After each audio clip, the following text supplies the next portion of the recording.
Cancer अगर आप early stages के अंदर डिटेक्ट कर लेते हैं तो वो 100% क्योरेबल है, इलाज हो जाता है। तो यहाँ पर भी स्टेट ऑफ द आर्ट मशीनें मौजूद हैं, यहाँ पर भी हाईली क्वालिफाइड डॉक्टर मौजूद हैं। सेहत सहूलत कार्ड जो है वो दिनार में काम कर रहा है और 100% जो है वो ट्रीटमेंट फ्री है। हर किस्म का मरीज़ आता है और हर किस्म के मरीज़ का इलाज भी यहाँ पर मौजूद है। ब्रेस्ट कैंसर सिर्फ औरतों की बीमारी नहीं है, ये मर्दों को भी होती है।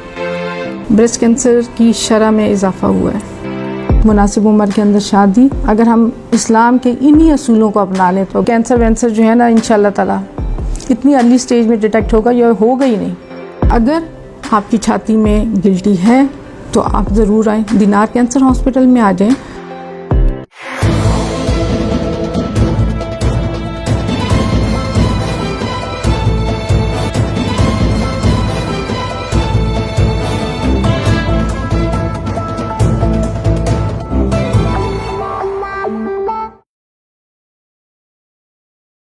दिनार कैंसर हॉस्पिटल जो है वो पाकिस्तान एटॉमिक एनर्जी कमीशन के अंडर काम कर रहे हैं। दिनार कैंसर हॉस्पिटल के अंदर हर किस्म के कैंसर का इलाज होता है, फ्रॉम हेड टू टो। जितने भी कैंसर्स हैं हर किस्म के कैंसर का इलाज होता है। यहाँ पर कैंसर स्पेशलिस्ट जो हाईली क्वालिफाइड हैं वो मौजूद हैं। वेस्टर्न डाटा देखें तो वहाँ पर भी ख़वातीन में जो सबसे ज़्यादा कॉमन कैंसर है वो ब्रेस्ट कैंसर है। बदकिस्मती की बात यह है कि पाकिस्तान के अंदर जितने भी साउथ एशियन कंट्रीज़ हैं उसमें सबसे ज़्यादा ब्रेस्ट कैंसर के पेशेंट पाकिस्तान के अंदर है। और उससे भी ज़्यादा मैं ये कहूँगी कि अलार्मिंग बात ये है कि हमारे पेशेंट बहुत ही यंग एज के अंदर प्रेजेंट कर रहे हैं। वेस्ट में अगर आप डाटा देखें तो वो 50 और 60 साल में उनकी डायग्नोसिस होती है ब्रेस्ट कैंसर की। लेकिन हमारी सोसाइटी के अंदर, हमारे KPK रीजन के अंदर जो मैंने देखा है, मेरा जो सबसे छोटा मरीज़ है ना जिसकी एज सबसे कम है वो 18 साल की खातून है, बच्ची है। तो आप ये देखें कि हमारे पाकिस्तान के अंदर न सिर्फ ये जो ब्रेस्ट कैंसर बहुत छोटी उम्र में डायग्नोज हो रहा है, बल्कि मैंने ये भी नोट किया है कि इसका जो बिहेवियर है, बायोलॉजिकल बिहेवियर इस बीमारी का बहुत एग्रेसिव है। दूसरी बात ये है कि जितने भी पेशेंट्स हम जहाँ पर देखते हैं हार्डली स्टेज 1 और 2 तो हम भूल ही चुके हैं। जितने मरीज़ हम देखते हैं वो स्टेज 3 और 4। कैंसर अगर आप अर्ली स्टेजेस के अंदर डिटेक्ट कर लेते हैं तो वो 100% क्योरेबल है, इलाज हो जाता है। लेकिन स्टेज 3 और 4 के अंदर जो है वो इलाज नहीं हो सकता। ब्रेस्ट कैंसर सिर्फ औरतों की बीमारी नहीं है, ये मर्दों को भी होती है। 99% औरतों की बीमारी है और 1% मर्दों की बीमारी है। एक तो इस हिसाब से भी मर्दों को एजुकेट करने की ज़रूरत है, और दूसरा जो एजुकेट करने की ज़रूरत है, अगर आपकी घर में आपकी बहन, आपकी माँ, आपकी बेटी, आपकी बीवी आपको ये कहती है कि जी मेरी छाती में गिल्टी है और मुझे चेक कराना है, तो आपको पता होना चाहिए कि मैंने उसको कहाँ लेके जाना है। तो दिनार कैंसर हॉस्पिटल जो है वो हर वक्त हर मरीज़ के लिए, हर एज के मरीज़ के लिए, किसी भी बैकग्राउंड से मौजूद है। अमीर और गरीब वाला काम ही कोई नहीं है यहाँ पर।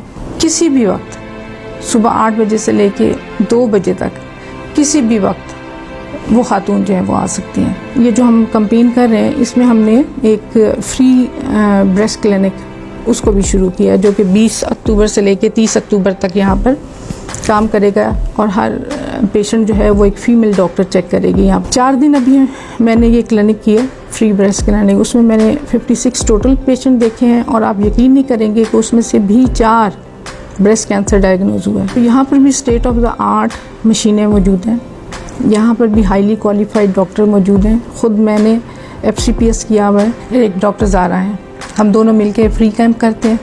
किसी मर्द का कोई आना जाना वहाँ पर नहीं है। हमने अपनी जो फार्मेसी थी उसको रिवाइव किया, और फिर हमने सेहत सहूलत कार्ड वालों को अप्रोच किया। उनकी भी बहुत मेहरबानी कि उन्होंने अपने बंदे यहाँ पर अपॉइंट किए। सेहत सहूलत कार्ड जो है वो दिनार में काम कर रहा है और 100% जो है वो ट्रीटमेंट फ्री है। हमारे पास हर किस्म के पेशेंट आते हैं। ब्रेस्ट कैंसर के अलावा हेड एंड नेक के कैंसर्स आते हैं, औरतों की जो जेनिटल ट्रैक है, गायनेकोलॉजिकल कैंसर्स हैं वो आते हैं, बच्चों के ल्यूकीमियाज आते हैं, ब्रेन ट्यूमर्स आते हैं, फ्रॉम हेड टू टेल हर किस्म का मरीज़ आता है और हर किस्म के मरीज़ का इलाज भी यहाँ पर मौजूद है। कैंसर का इलाज जो है वो सर्जरी के ज़रिए भी होता है, रेडिएशन के ज़रिए भी होता है, कीमोथेरेपी के ज़रिए भी होता है, टारगेटेड थेरेपी के ज़रिए भी होता है और हार्मोनल थेरेपी के ज़रिए भी होता है। तो ये सारी मोडेलिटीज़ जो हैं सवाए सर्जन के हमारे पास मौजूद है। सर्जिकल स्पेशलिस्ट चूँकि ये एक ऐसा इदारा है जो कि रेडिएशन और कीमोथेरेपी और न्यूक्लियर मेडिसिन के स्कैन्स जो हैं वो हम डील करते हैं। सर्जन्स हमारे पास नहीं है। सर्जन जो हैं वो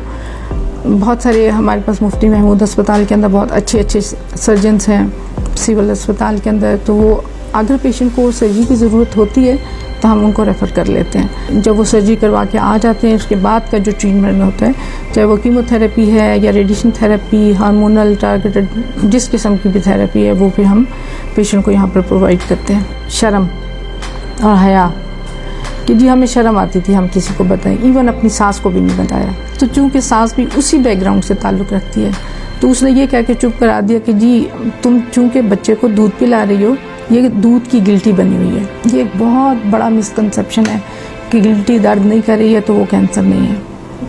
गिल्टी दर्द नहीं कर रही है तो वो कैंसर हो सकती है। फिर उन ख़वातीन से पूछा मैंने, ये जो हमने डायग्नोस किए हैं, 1 साल से आपकी छाती में गिल्टी या दर्द भी नहीं कर रही थी तो फिर अब आप क्यों आई हैं? तो उनका जवाब ये होता है दाना फट गया। आप सोचें ये कैंसर है जो कि अब जो छाती में है और अब वो सरफेस पे आ गया और सारी बॉडी के अंदर फैल गया। तो हमने ये मैसेज भी लोगों को डिलीवर करना है कि अगर छाती में गिल्टी दर्द नहीं कर रही तो वो ज़्यादा ख़तरनाक है। ब्रेस्ट कैंसर क्यों होता है? साइंस ने इतनी तरक्की कर ली है लेकिन अभी तक कैंसर की कोई एक वजह सामने नहीं आई है। उसके हम कहते हैं रिस्क फैक्टर हैं। कुछ ऐसे अवामिल होते हैं कि अगर किसी खातून के अंदर वो पाए जाएँ तो उसको कैंसर होने का ख़तरा ज़्यादा होता है एज़ कम्पेयर टू वो वाली ख़वातीन जिनके अंदर ये अवामिल नहीं। अब वो कौन से अवामिल हैं? देखिए, इस्लाम जो है एक बहुत ही खूबसूरत मज़हब है। इस्लाम ने हर चीज़ के बारे में अपना ज़ाब्ता हयात दिए। गाइडलाइंस कुरान की क्या है? लड़कियों की शादी एक मुनासिब उम्र में आप कर दें। ठीक, लड़कियों को अपनी फैमिली आगे बढ़ानी चाहिए एक ख़ास उम्र में। हमारे यहाँ क्या हो रहा है, लड़कियाँ जो हैं पढ़ाई के पीछे भाग रही हैं, पोस्ट ग्रेजुएशन कर रही हैं। पेरेंट्स भी फिर उनको, चूँकि पेरेंट्स भी तो इसी सोसाइटी में है, वो भी उनको इजाज़त दे देते हैं। आजकल जो शादियाँ हो रही हैं 25 साल और 28 साल की उम्र में लड़कियों की शादी हो रही है, तो ये एक रिस्क फैक्टर है। जल्दी शादी करें और जल्दी बच्चे पैदा करें या अपनी फैमिली आगे बढ़ाएं। वो तमाम ख़वातीन जो कि 30 साल की उम्र में शादी करती हैं और उनका पहला बच्चा 35 साल की उम्र के बाद होता है, उनके अंदर ये रिस्क बहुत ज़्यादा है आम ख़वातीन की निस्बत। फिर हमारे यहाँ जंक फूड बहुत ज़्यादा कॉमन है।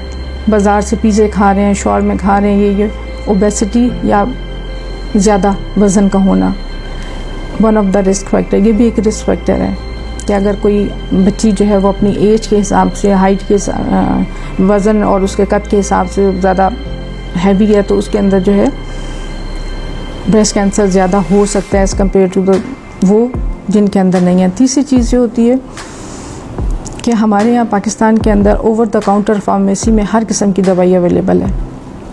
ये कभी भी नहीं होता कि हम किसी दवाई की कोई पर्ची लेके फार्मेसी में जाएं, दुकान में जाएं और वो दुकानदार आपसे ये पूछे कि ये आपको दवाई किसने लिख के दी है, मैं तो डॉक्टर की प्रिस्क्रिप्शन के बगैर दवाई नहीं दूँगा। नहीं, बहुत सारी ख़वातीन ऐसी हैं जो कि बच्चों में वक्फा चाहती हैं और उसके लिए किसी गायनेकोलॉजिस्ट से वो नहीं कंसल्ट करती। वो ये कहती है ये साथ हमसाई है ना, इसने ये वाली गोलियाँ खाई थी तो बच्चों के दरमियान में 3-4 साल का वक्फा आ गया था। वो जाके ओवर द काउंटर दवाई लेती हैं। हार्मोन, ईस्ट्रोजन हार्मोन एक बहुत ही नटोरियस हार्मोन है जो कि इस प्रिपरेशन के अंदर मौजूद होता है। ख़वातीन अगर विदाउट सुपरविज़न ये दवाइयाँ खाती हैं और लंबे अरसे तक खाती हैं तो उनके अंदर कैंसर ज़्यादा हो सकता है।